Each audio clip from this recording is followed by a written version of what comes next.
Достар сәлем, каналыма қош келдіңіздер. Ең бірінші каналға тіркеліп қоюды ұмытпаңыздар. Сәлеметсіздер ме? 49-шы сабақ өзіңді тексер. Бірінші жаттығу берілген сөздерден 3 сөйлем құрап жаз. Тиісті тыныс белгілерін қой. Сен оқитын мектеп алыс па? Мәтінге ат қоюға болады. Аюдың баласы не? Демек, бірінші, екінші сөйлем сұраулы сөйлем, сұрақ белгісін қоямыз сөйлем соңынан, ал екінші сөйлем хабарлы сөйлем болғандықтан нүкте қоямыз. Екінші жаттығу. Мұғалім, менің мектебім өлеңін жатқа жазуды тапсырды.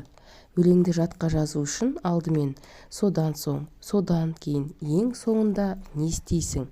Өлеңді қалай жатқа жазады? Тақырыбында әңгімелеу мәтінін құрастыр.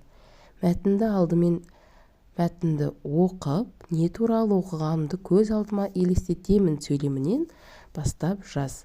Құрастырған мәтіннің қай сұраққа жауап береді? Қандай, не істеймін, неліктен? Ал енді мәтінді жазып көрейік. Алдымен мәтінді оқып, не туралы оқығанымды көз алдыма елестетемін. Содан соң не туралы екенін түсініп аламын. Содан кейін басты тірек сөздерді жазып шығамын. Ең соңында тірек сөздерді пайдаланып, ақпараттарды жазып шығамын. Демек, мәтінге не істеймін деген сұрақ қойылады екен. Үшінші жаттығу. Сұрақтардың көмегімен суреттегі затты сипаттап жазамыз. Бұл доп. Оның түсі сары, қызыл, көк аралас. Көлемі шағын шеңбер. Неден жасалған? Резеңкеден жасалған. Бұл доп Айдостың добы. Төртінші жаттығу. Мәтінді оқиық. Біз сыныпты таза ұстаймыз. Өйткені ол біздің екінші үйіміз.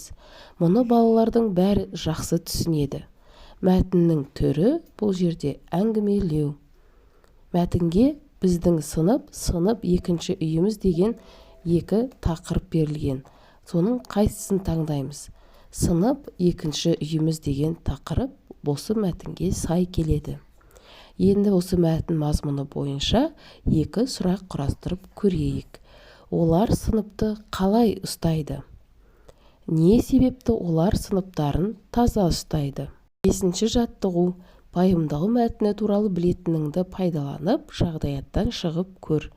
Медеттің інісі балабақшаға барады. Кешке айдың ағасынан жапырақ көктемде неге жасыл, күзде неге сары болады деп сұрап қоймады. Сұрақтың жауабын таба алмаған айдын көмекке сыныптастарын шақырды. Сенің жауабың қандай болмақ? Егер сұрақтың жауабын таппасаңдар, дереккөзге жүгінуге болады делінген. Жапырақтардың құрамында негізгі пигменті хлорофилл. Сол пигмент арқылы жапырақтардың түсі жасыл болады. Жазда және көктемде күн ұзақ болғаннан жапырақтар жасыл болып қалады. Ал күзде күн қысқарып, жапырақтарға күн сәулесі жетпей, хлорофилл азайып, фотосинтез процесі тоқталып, жапырақтар сарғая бастайды. Ақырында түсіп қалады. Мінекей біз жағдаяттан осылай дереккөзден ақпарат алу арқылы шықтық. Барлық тапсырмаларды орындап болдық. 49-шы сабақта берілген. Келесі сабақтарды жіберіп алмас үшін каналға тіркелуді ұмытпаңыздар.